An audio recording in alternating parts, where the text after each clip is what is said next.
હરિયાણા અંબાલા માં ગુરુવારે લખીમપુર ખેરી જેવી જ ઘટના સામે આવી છે। નારાયણગઢમાં ભાજપના નેતાઓ, બીજેપી પ્રોગ્રામ રમત પ્રધાન સંદીપ સિંહ અને કુરુક્ષેત્રના સાંસદ નાયબ સૈની એમપી નાયબ શેરની એક સન્માન સમારોહમાં જવા માટે નીકળ્યા હતા। આ અંગે ખેડૂતોને જાણ થતાં જ ખેડૂતો તે કાર્યક્રમનો વિરોધ કરવા ત્યાં પહોંચ્યા હતા। આ સાથે ખેડૂતોએ સૂત્રોચ્ચાર કર્યા હતા અને ખેડૂતોએ રસ્તો પણ બંધ કર્યો હતો। આ વિરોધમાં એક ખેડૂત ઈજાગ્રસ્ત થયો હતો। ઈજાગ્રસ્ત ખેડૂતોએ આક્ષેપ કર્યો હતો કે તેના પર કાર ચઢાવવાનો પ્રયાસ કરવામાં આવ્યો હતો। ખેડૂતોએ વિરોધની જાહેરાત કરી। ગુરુવારે રમત રાજ્ય પ્રધાન સંદીપ સિંહ અને કુરુક્ષેત્રના સાંસદ નાયબ સૈની અંબાલાના નારાયણગઢ ખાતે એક સન્માન સમારોહમાં જવા નીકળ્યા હતા। ખેડૂતોને આ અંગેની જાણ થતાં જ તેઓએ તેમના વિરોધની જાહેરાત કરી હતી। જે બાદ ઘણા ખેડૂતો ત્યાં પહોંચ્યા અને વિરોધ શરૂ કર્યો, જેમાં ખેડૂતો અને પોલીસ વચ્ચે ઘર્ષણ પણ સર્જાયું હતું। નેતાઓ દ્વારા જાતિવાદને પ્રોત્સાહન, ખેડૂતોએ સરકાર વિરુદ્ધ સૂત્રોચ્ચાર કર્યા હતા। વિરોધ કરવા આવેલા ખેડૂતે જણાવ્યું હતું કે આ નેતાઓ જાતિવાદને પ્રોત્સાહન આપે છે, તેમને આ કાર્યક્રમ સાથે કોઈ લેવા દેવા નથી। અમે તેમનો સખત વિરોધ કરીશું। આ વિરોધમાં અમારો એક ખેડૂત પણ ઈજાગ્રસ્ત થયો છે। એક ખેડૂતનો આરોપ છે કે તેના પર કાર ચઢાવવાનો પ્રયાસ કરવામાં આવ્યો હતો। આ ઉપરાંત ખેડૂતોનું કહેવું છે કે જે ગાડીથી તેમને ટક્કર મારવામાં આવી છે તેનો વિરોધ પણ કરશે અને તેની સામે ફાર પણ નોંધાવશે। સાંસદની ગાડીએ ટક્કર મારી, ઈજાગ્રસ્ત ખેડૂતનું કહેવું છે કે તે માત્ર સાંસદ નાયબ સૈનીનો વિરોધ કરવા માટે આવ્યો હતો। આ સમયે સાંસદની ગાડીએ તેને ટક્કર મારી હતી। આ દરમિયાન ખેડૂત ઈજાગ્રસ્ત થયો હતો, જેમને બાદમાં હોસ્પિટલમાં દાખલ કરવા પડ્યા હતા। ઈજાગ્રસ્ત ખેડૂત વિશે માહિતી મળતા ખેડૂતોનો ગુસ્સો ભડકી ઉઠ્યો હતો। क्या कहेंगी?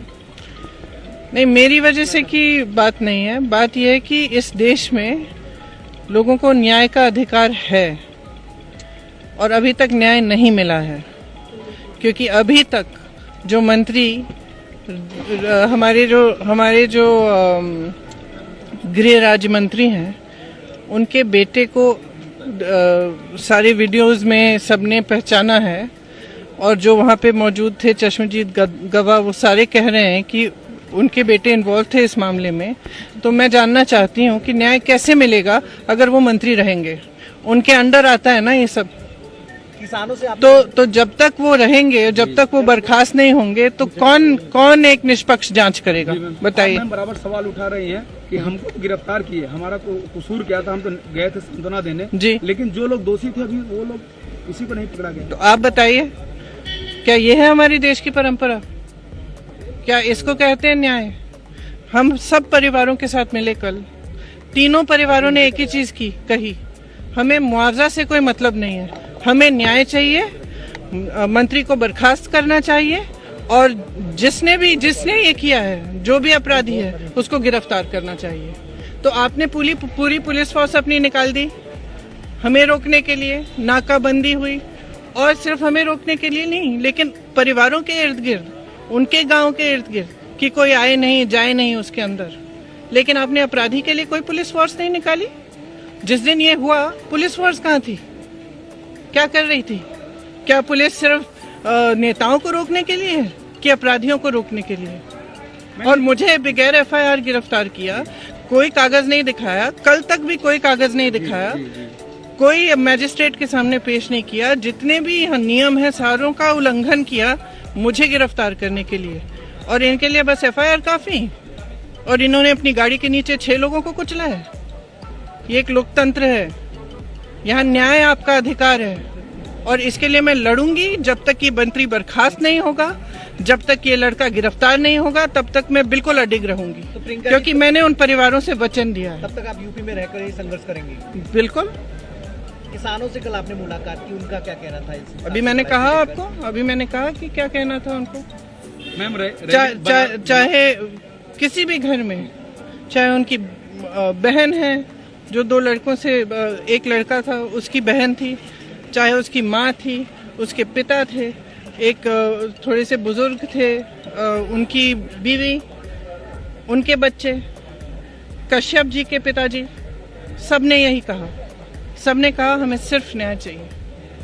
क्योंकि जब इस तरह का हादसा होता है और जब कोई इतना प्यारा होता है उसको खो देते हैं ना, तो एक यही क्या कहते हैं, यही सहानुभूति होती है कि हाँ चलो, जिन्होंने गलत किया कम से कम उन पर कुछ दंड हुआ, उनको दंड मिला है।